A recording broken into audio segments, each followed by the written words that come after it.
The air along the Spanish-Portuguese border in May 1811 was not filled with the scent of spring wildflowers, but with the acrid, choking dust of 50,000 marching men. Here, on the scorched plains west of Salamanca, the relentless sun beat down upon a sleepy, obscure village of stone cottages and winding alleys. Its name was Fuentes de Oñoro. Within 48 hours, this quiet hamlet would be transformed from a simple farming community into a slaughterhouse, etched forever into the annals of the British Army. The stage was set for a confrontation that was as personal as it was strategic, a duel between the Iron Duke of the British Empire and the desperate, aging lion of the French Republic. To the east, looming like a storm front, approached the army of Portugal under Marshal André Massena. Known to history and his emperor as the dear child of victory, Massena was one of the most celebrated military minds of the age. Yet, as he stared through his telescope at the British lines, he was a man fighting for his professional life. His invasion of Portugal had stalled, his troops were starving, and his reputation was fraying. The fortress of Almeida, garrisoned by French troops, was under siege by the British. If Massena could not break through to relieve it, his failure would be absolute. He brought with him a terrifying force of 42,000 seasoned infantry, 4,500 cavalry, and 38 guns. They were hungry, they were angry, and they were desperate to drive the British into the sea. Standing in his way was Arthur Wellesley, Viscount Wellington. With an Anglo-Portuguese force of 34,000 infantry, significantly outnumbered by the French, Wellington had taken up a defensive position that relied heavily on the terrain. He anchored his line on the village of Fuentes de Oñoro itself, using the stone walls and the rocky ravine of the Dos Casas stream as a natural moat. Wellington knew the odds. He knew that Massena possessed a significant advantage in cavalry, a deadly threat on the open plains that flanked the village. Yet, with the icy calculation that defined his career, Wellington chose to stand. He placed his trust in the discipline of his redcoats and the grit of his Portuguese allies to hold the line against the coming tide. The violence began on the afternoon of May 3rd. Massena, impatient and underestimating the tenacity of the defenders, ordered a frontal assault directly against the village. He believed that a sharp, brutal shock would shatter the British resolve before the main battle lines were even fully drawn. French columns, shouting, "Vive l'Empereur," surged forward, their blue coats swarming towards the stone barricades erected in the narrow streets. Waiting for them were the 71st Highland Light Infantry and the 79th Cameron Highlanders. As the French burst into the village, they were met not with panic, but with the disciplined, rhythmic crash of British musketry. The fighting immediately devolved into a savage, close-quarters brawl. In the confined alleys, where the grand maneuvers of open warfare were impossible, the battle became a test of individual courage. Bayonets scraped against stone, musket butts shattered doors, the air filled with the roar of combat, the screams of the wounded, and the piercing skirl of the bagpipes, which wailed above the din to rally the Highlanders. For hours, the control of the village swung back and forth like a pendulum. The French, utilizing their numbers, pushed the Highlanders back through the tangled maze of houses, only to be thrown back out by ferocious countercharges. The Dos Casas stream ran red, choked with the bodies of men who had died fighting for a few yards of cobblestone. By nightfall, the British still held the upper village, forcing Massena to call off the attack. The dear child of victory had been bloodied, his initial gamble a failure. But as the smoke cleared and the sun set on May 3rd, both commanders knew this was merely the prelude. Massena had tested the centre and found it hard as granite. Now, his eyes turned toward the open plains to the south and the exposed British right flank. May 4th dawned with a deceptive calm, a silence that hung heavy over the sun-baked fields. It was a day of watching, of waiting, and of deadly calculation. While the wounded in the village of Fuentes de Oñoro cried out for water, Marshal Massena spent the hours prowling the front lines. He rode south, away from the stone walls that had broken his infantry the day before, and turned his gaze toward the hamlet of Pozzobello. What he saw there surely brought a grim smile to his face. Wellington, in his necessity to cover all possible roads leading to the besieged fortress of Almeida, had been forced to stretch his line until it was dangerously thin. Anchoring this precarious right flank was the British 7th Division, a formation isolated and exposed on the flat, open ground near Pozzobello. To a commander of Massena's experience, the opportunity was glaring. The terrain here was not the rocky, defensible scrub of the village. It was a broad plain, perfectly suited for the maneuvering of heavy horses. Massena knew the arithmetic of the battlefield better than anyone. He possessed 4,500 veteran cavalrymen, dragoons, hussars, and chasseurs, against Wellington's paltry force of barely 1,800 sabres. The board was set for a massacre. If Massena could smash the 7th Division, he could roll up the entire British line from the side, trapping Wellington against the river and destroying his army. As the sun rose on May 5th, the false peace shattered. The ground began to tremble, a low rumble that grew into a thunderous roar as General Montbrun, arguably the finest cavalry commander in the French army, unleashed the full weight of the French mounted arm. It was a terrifying spectacle. Thousands of horsemen, their cuirasses and sabres glinting in the morning light, swept across the plain like a steel tide. The dust kicked up by 20,000 hooves created a suffocating, blinding fog, through which the British defenders could see only the terrifying shapes of oncoming death. The British cavalry, though vastly outnumbered, rode out to meet them with desperate bravery. Regiments like the 14th Light Dragoons and the Royals threw themselves against the French masses, attempting to buy time for the infantry to form up. But courage alone could not alter the physics of mass and momentum. The British horsemen were engulfed, fighting swirling, isolated skirmishes against a sea of French dragoons. They were steadily driven back, leaving the infantry of the 7th Division naked before the storm. Inside the ranks of the 7th Division, the tension was agonizing. These men watched as their cavalry screen evaporated, leaving nothing between them and Montbrun's charging squadrons. French artillery, galloping forward with the speed of the horsemen, unlimbered and began to pour fire into the British ranks. Round shot ploughed through the files of redcoats, tearing limbs and shattering discipline. The village of Pozzobello, occupied by a small advanced guard, was quickly overrun. The defenders swarmed by the sheer number of French attackers. Wellington, watching from his command post, realized instantly that the crisis of the battle had arrived. His right flank was crumbling. The 7th Division was in imminent danger of being cut off and annihilated, an event that would almost certainly lead to the total defeat of his army. The decision he made next was one of the hardest of his career. He could not send enough reinforcements to hold the ground at Pozzobello. The numbers simply weren't there. Instead, he had to do something far more difficult.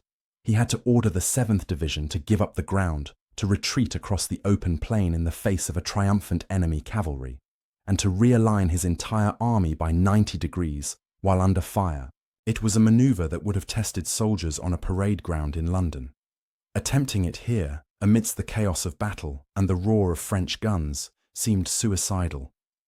To cover this perilous withdrawal, Wellington turned to his elite, the Light Division. Under the command of the stern and uncompromising General Robert Crawford, known to his men as Black Bob, the Light Division was ordered to move out onto the plain. Their mission was to act as a human shield, to march into the teeth of the French cavalry and shepherd their battered comrades to safety. As Crawford's men stepped off, marching with rifle-green precision into the dust clouds, they were walking into a trap from which few expected to return. What followed was one of the most surreal and terrifying spectacles of the Napoleonic Wars. As the Light Division marched onto the plain, they did not form a solid line of battle. Instead, they broke into a series of battalion squares, geometric fortresses of human flesh and steel. The 43rd, the 52nd, and the riflemen of the 95th halted, turned, and locked ranks. The front rank knelt, bracing the butts of their muskets against the ground, presenting a hedge of bayonets that no horse would willingly charge. The rear rank stood ready to fire. In the vast, open expanse, These squares looked pitifully small, tiny islands of red and green adrift in a violently churning sea of French blue.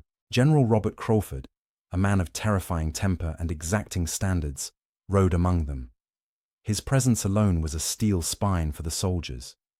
He knew, as every private in the ranks knew, that survival depended entirely on discipline. If a single man flinched, if a single company broke ranks to run, the French dragoons would pour into the gap and hack the regiment to pieces within seconds. The instinct to flee from the thundering wall of heavy cavalry was primal, overwhelming. Yet the light division did not run, they walked. The retreat was a slow, agonizing ballet of death. The squares would march a short distance, the men sweating in their heavy wool coats under the Spanish sun. Then, at the sound of a drum or a shouted command, they would halt and brace as the French cavalry swept in. The French horsemen, frustrated and shouting insults, rode right up to the bayonet points, firing pistols and slashing at the air, trying to provoke the British into firing a premature volley. They knew that once the muskets were empty, the square was vulnerable. But the redcoats held their fire, their discipline absolute. They waited until the horses were nearly upon them, then unleashed a rolling volley of musketry that emptied saddles and sent the French reeling back in confusion. As the withdrawal continued for miles across the plain, the dust became a protagonist in the battle. The thousands of hooves pulverized the dry earth, kicking up a blinding, choking cloud that swallowed the combatants whole. To distant observers on the high ground, the light division effectively vanished. They could see only a vast brown fog bank moving slowly across the landscape.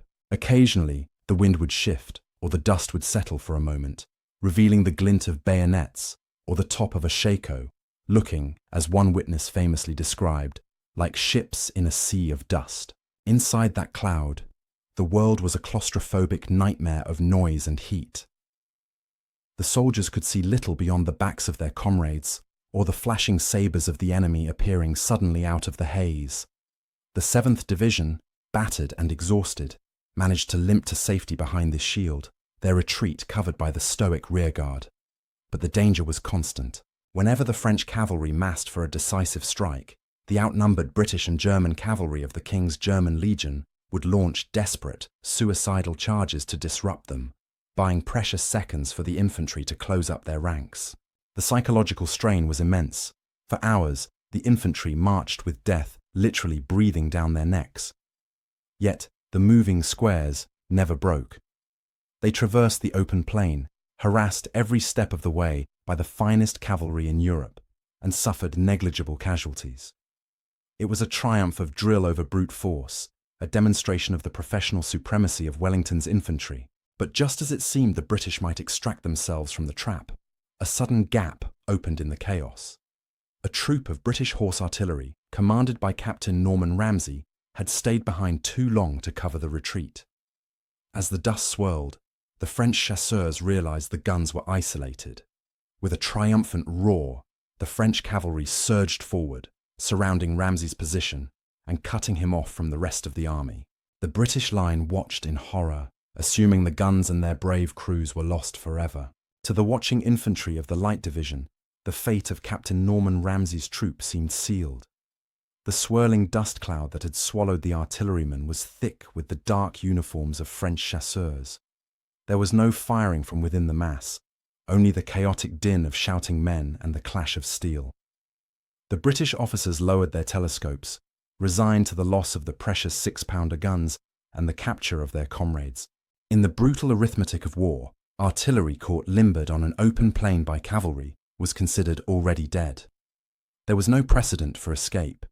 The physics of heavy iron carriages and draft horses simply did not allow for it.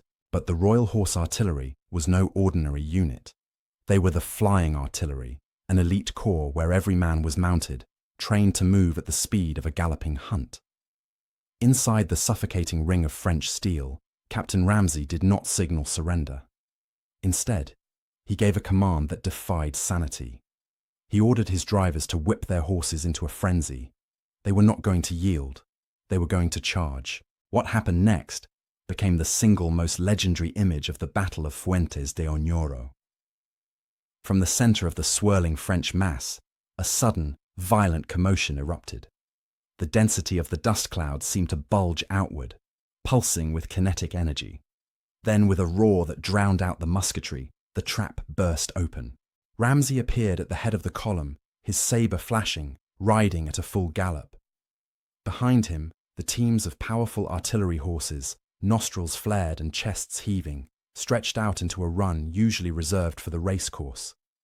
The heavy guns bounded and leaped over the uneven ground, their iron-shod wheels spinning in a blur. The gunners, mounted on their own chargers, rode knee to knee, hacking left and right at the stunned French cavalrymen who tried to bar their path. It was a thunderbolt of blue and gold uniforms tearing through the enemy line. The French chasseurs, expecting a meek surrender, were caught completely off guard by the ferocity of the breakout. They spurred their mounts to close the gap, slashing at the traces and the drivers, but the momentum of the British charge was unstoppable. The artillery train acted like a battering ram. Ramsay's troops smashed through the encirclement, the guns careening wildly but remaining upright, the drivers plying their whips with desperate strength. As the troop burst free from the dust and galloped toward the safety of the British lines, a spontaneous, ragged cheer erupted from the nearby infantry squares. It was a cry of pure disbelief and admiration. The brother-in-arms of the Light Division, seeing their artillerymen escape certain death, waved their shakos in the air. Ramsay brought his guns around, unlimbered with practiced speed, and immediately opened fire on the very cavalry that had just held him captive.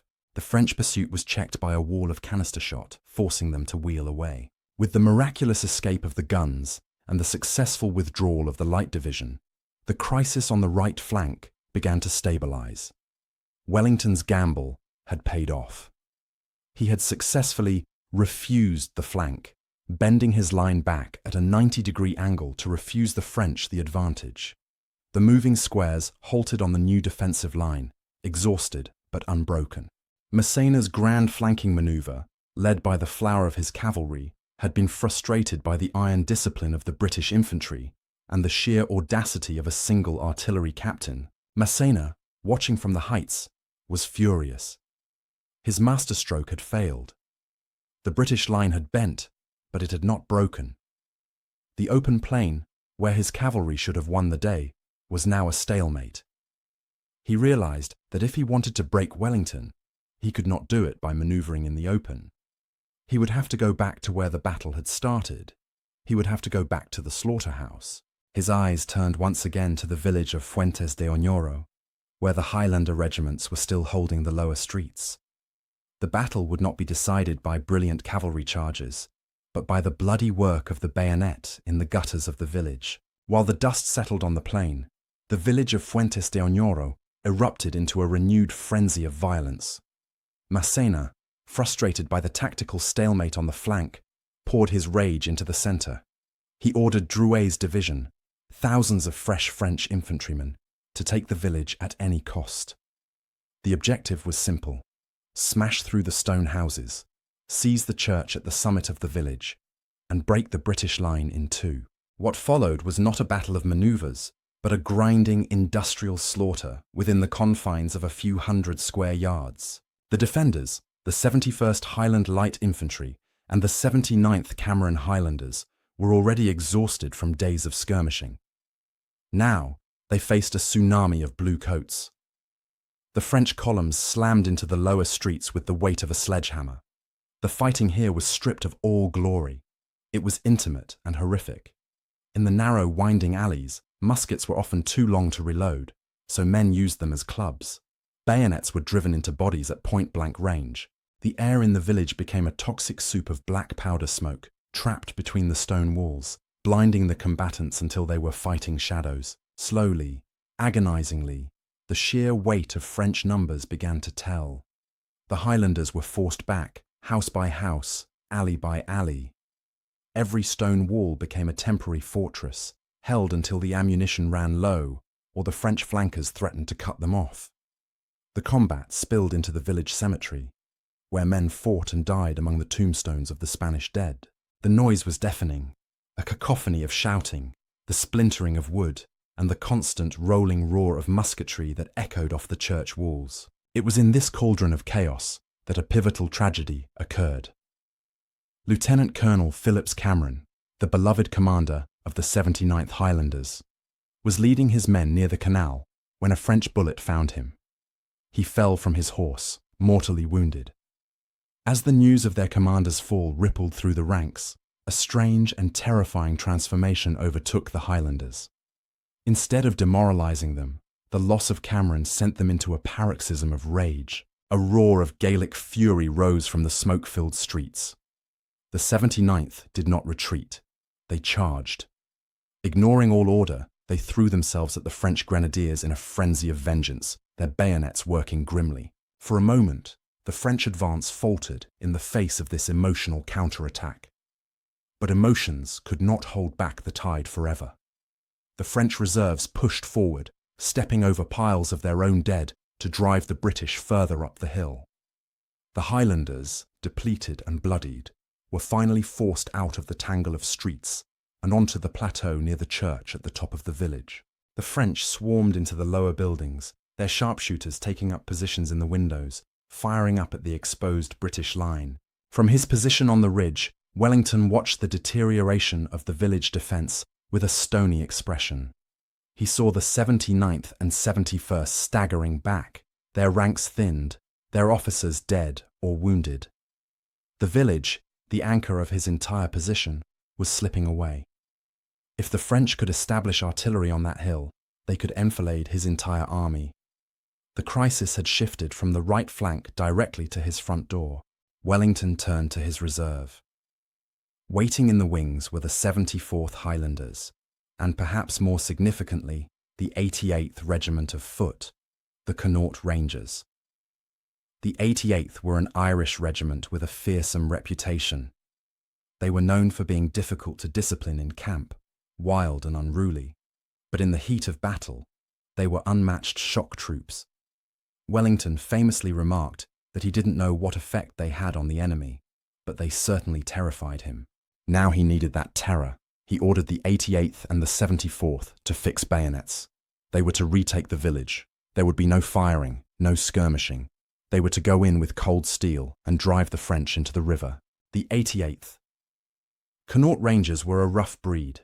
Recruited from the harsh, windswept counties of Western Ireland, they were men who had known little comfort in their lives, and they fought with a terrifying, reckless abandon. As they crested the ridge, looking down into the smoke-choked inferno of the village, there was no hesitation. They were fresh, they were angry, and they had been unleashed. Alongside them marched the steady, disciplined ranks of the 74th Highlanders. The order was given: advance at the double, no firing, charge. They hit the French vanguard like a runaway train. Disregarding the musket fire snapping around them from the windows and rooftops, the Rangers surged into the upper streets with a momentum that defied physics. They did not stop to return fire. They simply ran at the enemy, bayonets levelled at waist height. The French grenadiers, who had spent hours grinding down the stubborn resistance of the 79th and believed the battle effectively won, were suddenly confronted by a screaming wall of red coats emerging from the smoke. The impact was cataclysmic. In the confined, suffocating alleys of Fuentes de Oñoro, the superior numbers of the French army counted for nothing against the sheer, kinetic ferocity of the counterattack.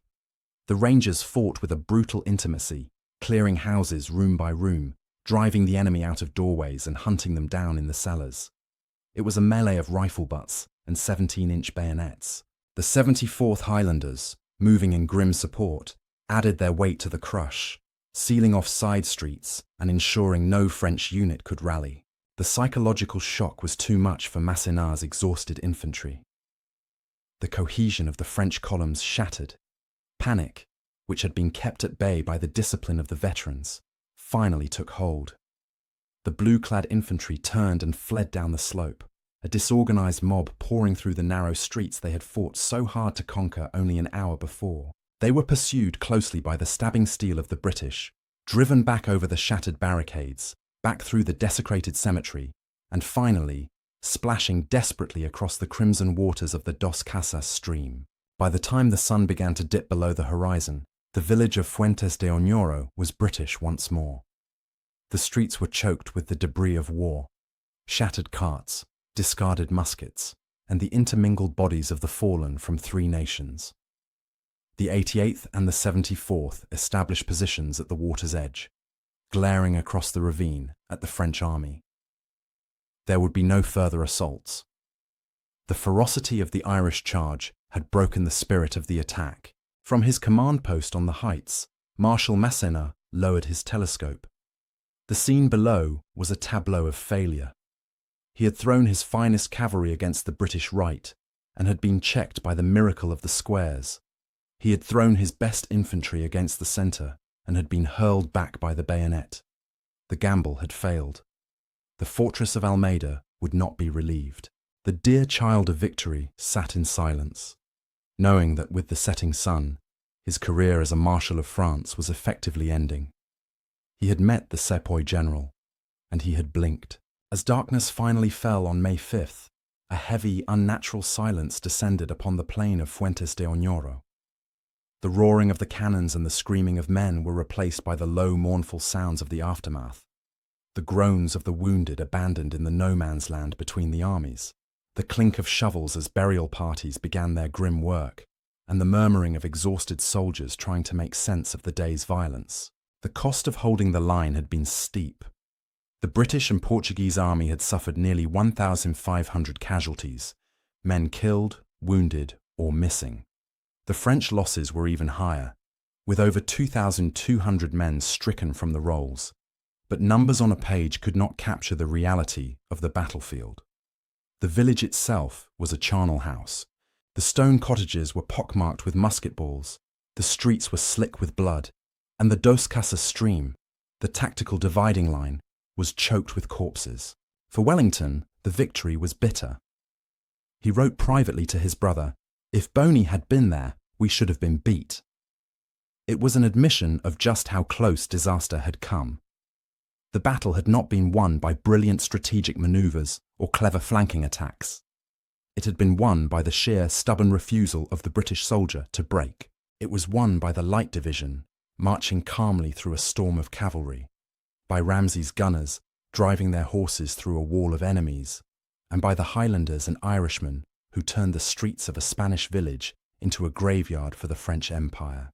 Masséna lingered for 2 more days, hoping Wellington might make a mistake, but the Iron Duke did not move. He remained entrenched, his army a coiled spring waiting for the next attack. Finally, realizing the futility of further bloodshed, Masséna ordered the retreat. His army turned its back on Portugal and limped away into Spain. The garrison at Almeida, seeing their relief force vanish over the horizon, managed a daring breakout of their own, blowing up the fortress before slipping through the British blockade. A final stinging embarrassment for Wellington in an otherwise victorious campaign. But the strategic result was undeniable. Portugal was secure. The French invasion had been definitively stopped. And for André Masséna, the consequences were personal and absolute. Napoleon, unforgiving of failure, stripped him of his command. The Marshal, who had once been the Emperor's right hand, the hero of Rivoli and Zurich, was sent into disgrace, never to command a major army again. He was replaced by Marshal Marmont, a younger, untested commander. The old guard of the Grande Armée was being ground down, battle by the relentless attrition of the Peninsular War. Fuentes de Oñoro was not a masterpiece of generalship like Salamanca, or a crushing rout like Vitoria. It was a soldier's battle. It was a messy, chaotic, near disaster that was salvaged by the grit of the rank and file. It proved that on a good day, the British infantry could stand in the open against the best cavalry in the world and survive. It proved that they could lose a village and take it back with cold steel. It was an ugly, brutal fight, but it was the fight that broke the back of the French marshals. In the grand tapestry of the Napoleonic Wars, Fuentes de Oñoro is often overshadowed by the more decisive triumphs of Salamanca or the carnage of Waterloo. It lacks the sweeping, masterful maneuvers that military academies teach as examples of tactical genius. Yet, in the history of the British Army, it holds a sacred, almost mythical place. It stands as the ultimate testament to the resilience of the Redcoat. It was a battle where the generalship faltered, where the plan went wrong, and where the army was saved not by the mind of its commander, but by the heart of its soldiers. The legacy of those 3 days in May 1811 echoed long after the last French boot crossed the horizon. For the French Empire, it was a stark warning. The Spanish ulcer, as Napoleon called the Peninsular War, was becoming a gangrenous wound that refused to heal. Massena's failure proved that the French war machine, so dominant across the plains of Central Europe, had lost its momentum. The Marshals, the demigods of the Revolution, were being humbled one by a stern aristocrat from Dublin and his scum-of-the-earth soldiers. The aura of invincibility that had cloaked the Grande Armée was stripped away in the dusty streets of a Spanish village. For the specific units involved, Fuentes de Oñoro became a badge of supreme honor. The story of the Light Division's retreat across the plain, the moving squares, became a legend of discipline, a standard against which future infantrymen would be measured for a century. It demonstrated that a calm head and a steady musket could defy the most terrifying force on the battlefield. And then there was Norman Ramsay. The image of the lone artillery captain bursting through the mass of French cavalry, his horses foaming and his sabre swinging, was immortalized in military lore. It became the defining spirit of the Royal Horse Artillery: speed, aggression, and a refusal to accept the impossible. Tragically, Ramsay would not survive the war. He would fall 4 years later on the fields of Waterloo, but his charge at Fuentes de Oñoro ensured his name would never be forgotten. For Wellington, the battle was a lesson in humility and a validation of his trust in his men. He never claimed it was a masterpiece. In his dispatches, he was characteristically blunt about the risks he had run. But he also knew that he possessed an instrument of war that was becoming sharper with every engagement. He had an army that could be outmaneuvered, outnumbered, and outgunned, and yet, quite simply, refused to be beaten. Today, the village of Fuentes de Oñoro has returned to the quiet obscurity from which it was dragged in 1811. The stone walls that were once barricades are now garden fences. The church that served as a fortress is a place of peaceful worship. But if one walks the dusty plain to the south, or stands by the rocky banks of the Dos Casas stream, the geography of the slaughter is still visible. It is easy to imagine the heat, the blinding dust, and the ships in a sea of dust, marching steadily away from destruction. The battle was the breaking point of the French offensive in Portugal. It marked the moment when the tide turned definitively toward the Pyrenees and the French border. It was a victory won by the tenacity of the 79th Highlanders, the fury of the 88th Connaught Rangers, and the iron nerve of the Light Division. It was the day the British Army looked defeat in the eye and did not blink. Thank you for listening to our story. If you found this history as fascinating as we did, please like this video and subscribe to British War History for more. We read all of your comments, so be sure to leave your thoughts below. We'll see you in the next video.